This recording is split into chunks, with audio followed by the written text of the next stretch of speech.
I'm Jack Stanley. I'm a hospital doctor working in infectious diseases and microbiology, and I also hold an academic clinical fellowship with the NIHR, and I work in Bristol. Today, I'm going to provide a summary of the poster that you can see to my side, which details the study that I carried out along with several other academics in Bristol, looking at the epidemiology of antimicrobial resistance amongst E. coli bloodstream infections in the southwest of England in the COVID-19 pandemic. As a brief overview, we were interested in the effect that the restrictions due to the COVID-19 pandemic had on the epidemiology of resistance amongst E. coli. We employed a segmented regression approach and showed that following the introduction of COVID-19 restrictions, there were decreases in both long-term slopes and short-term step changes in antimicrobial resistance. By means of an introduction, antimicrobial resistance is a threat in England and around the world, requiring input from a diversity of disciplines and a variety of interventions to tackle it. In England, E. coli is the most common clinically significant cause of bloodstream infection. Data is routinely collected to monitor antimicrobial resistance amongst E. coli bloodstream infections. In the years 2016 to 19, year on year, there was an increase in the number of isolates were resistant to at least one antibiotic. In 2020, this trend was reversed with a decrease year on year. It was hypothesized that this decrease was due to the effects of the COVID-19 pandemic, in response to which restrictions on social mixing, changes to hospital populations, and changes to healthcare intervention practices were wrought. We sought to analyze the effects of COVID-19 restrictions on temporal changes of antimicrobial resistance amongst E. coli bloodstream infections in the southwest, looking at 6 different antibiotics or groups of antibiotics. Moving on to the methods now. The data that we used were data from the mandatory surveillance, which I referenced earlier, data that's reported to SGSS, to which the laboratories in the southwest report. This data was sent to the UK Health Security Agency, who performed deduplication and anonymisation of the data, which covered the time from the start of 2016 to the end of 2021, 6 years. This data was then sent for analysis. The methods that we employed are known as interrupted time series approach. These are quasi-experimental methods which can be used when randomisation is neither feasible nor ethical, in this case the COVID-19 restrictions. These methods look at trends before and after an intervention and can give output on changes in trend, which we refer to as slope changes in the gradient, and step changes, which are immediate changes at the point of segmentation. We'll come back to this a little bit later on. The specifics of our approach included a Bayesian segmented logistic regression. We used time as our independent variable and the binomial proportion of isolates that were resistant to the antibiotic tested as the independent variable. We measured 2 segments, each with line and intercept, and we segmented our regression on the 20th of March 2020, the first date of COVID-19 restrictions in the UK. The results are provided as odds ratios which reflect the gradient of the slope, and this reflects the change in antimicrobial resistance over the course of 1 year, with values greater than 1 suggesting an increase in resistance over time, and conversely values less than 1 suggesting a decrease in resistance over time. We also measure a step change at the point of segmentation, which is understood as the difference between the final point of the first regression line and the first point of the second regression line. This can be seen on the plot on the bottom right, and I'll move on to this when I discuss the results. As a final point on our methods, we tested our hypothesis that the slope would be smaller in the post-COVID-19 restrictions period using 3 metrics.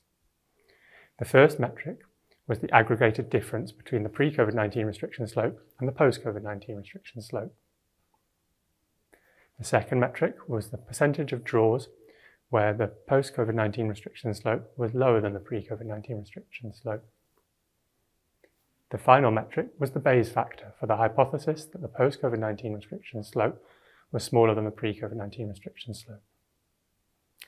A detailed explanation of the Bayes factor is beyond the scope of this presentation, but for simplicity it can be understood similarly to a likelihood ratio.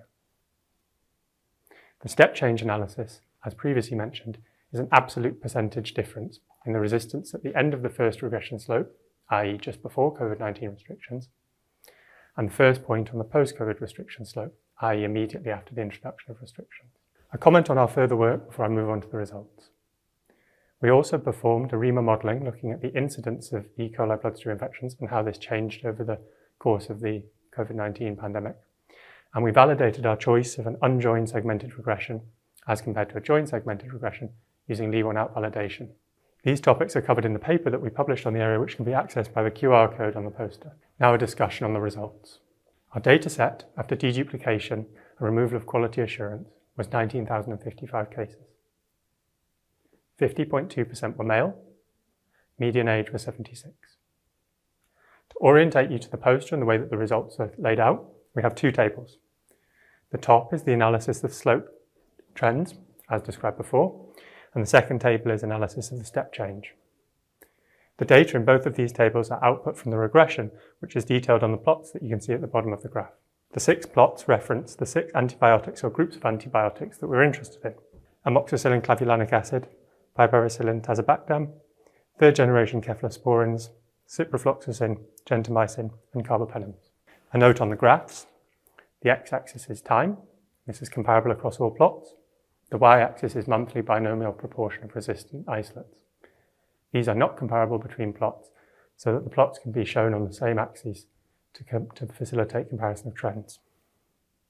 The points represent the monthly proportion of resistant isolates. The grey lines are the random selection of 25 draws from the posterior, bounded by a red line which represents the 95% highest density interval for the slope. The blue vertical line represents our point of segmentation, the 20th of March 2020. I will deal first with the slope difference analysis. In the pre-COVID-19 period, that is the period to the left-hand side of each plot, we show that for all antibiotics, except ciprofloxacin, there was an increasing or static trend over time, as exemplified by the odds ratios of 1 or higher for all except ciprofloxacin. This can be appreciated also by the rising trend on the graphs. In the post-COVID-19 restrictions period, there was a smaller slope in all cases, as evidenced by the negative slope difference. In the case of gentamicin and third-generation cephalosporins, this change was enough to move from a static or increasing trend in the pre-COVID-19 restrictions period to a decreasing trend in the post-COVID-19 restrictions period, as evidenced by the odds ratios of 0.92 and 0.95 respectively. The Bayes factor that we tested to look at the strength of the evidence for the post-COVID-19 restrictions slope being smaller than the pre-COVID-19 restrictions slope is 5.1 for gentamicin and 6.7 for third-generation cephalosporins, giving moderate evidence of this decrease in the slope. Looking at the graphs, it can be seen the slope for gentamicin is decreasing following a static trend before, and for third-generation cephalosporins, a similar trend can be seen. A note of caution that for all post-COVID-19 restrictions odds ratios, the 95% highest density interval crosses the null value of 1. Moving on to our step change analysis, we look first on the left-hand side of the table at the resistance immediately prior to COVID-19 restrictions. It can be seen that resistance to co-amoxiclav was 40%, resistance to carbapenems was at 0.15%, with the other antibiotics ranging between 9 and 13%. At the point of segmentation, a negative step change was seen for all antibiotics except carbapenem. The largest step change in terms of the absolute percentage change was seen from amoxicillin clavulanic acid with a step change of 4.6%. It should be noted, however, that co-amoxiclav had the highest existing resistance. For ciprofloxacin and piperacillin tazobactam, the negative step change had a 95% highest density interval which did not cross the null value of 0, giving us strong evidence that there was a genuine negative step change that we have observed.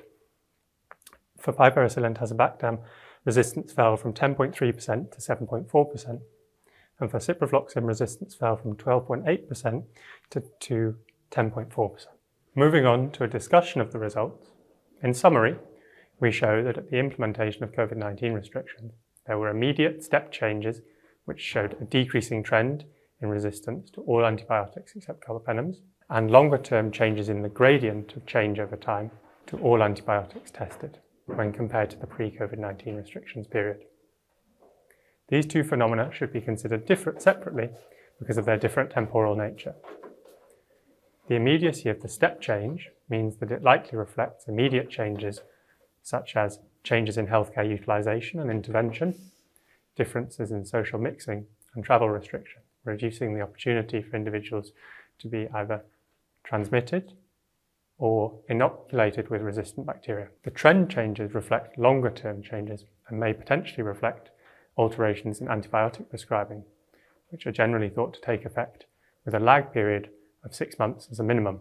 Regarding the strengths and weaknesses of our study, a strength is the interrupted time series approach, which is a powerful quasi-experimental method and provides more robust estimates than simple point-to-point estimates, given the fact that it takes appreciation of underlying trends in its analysis.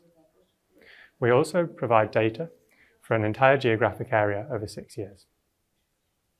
Regarding weaknesses, the routine data that we used as our source, SGSS, has only 81 to 86% ascertainment for E. coli bloodstream infections, and if this data is not missing at random, then it could skew our results.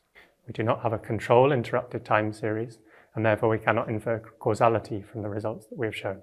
A comment on the statistics. It should be noted that for many of the post-COVID restrictions odds ratios, the highest density intervals cross the null value. There are a number of reasons why this could be. One is that the post-COVID restrictions period was smaller than the pre-COVID restrictions period, thus reducing our sample size. Another possibility is the heterogeneity of COVID-19 restrictions, which we treated as a single homogeneous entity. This could have introduced noise into the effects observed, thus widening our effect estimates. A final possibility is that for the cases where the highest density interval crosses the null, there was indeed no effect seen. Moving on to the clinical implications of the results that we've found. These results will inform on infection prevention and control and antimicrobial surveillance in the Southwest, and they will also inform on future efforts to tackle antimicrobial resistance. This leads us on to considering future work that could spin off from this project. The focus of this work will look at elucidating specific effects of non-pharmaceutical interventions and restrictions brought about in response to the COVID-19 pandemic and their individual effects on antimicrobial resistance trends, with a view towards considering how such interventions could be brought to use against antimicrobial resistance. Such possibilities include using breakpoint analysis, where rather than coercing the models to segment on a particular date, as we did here, researchers try to identify the specific date when trends changed, and therefore move backwards to elucidate what could have been the causal effect in that change. Additional, more granular research with specific details on the dates of implementation of individual restrictions and interventions could look for changes in antimicrobial resistance and therefore elucidate more direct associations. Either of these approaches and wider-ranging analytical approaches will be needed to continue the fight against antimicrobial resistance, which is a threat in the UK and beyond our borders. As a final point, I'd like to make some acknowledgements. This project was completed as part of the Masters in Public Health at the University of Bristol. Assistance in preparing the data was provided by Corin Jones, in devising the project by Darren Reddy, in supervision from Charles Beck, Brian Sullivan and Andrew Dowsey. And I'd like to thank the NIHR and the Healthcare Infection Society for financial support in attending this conference.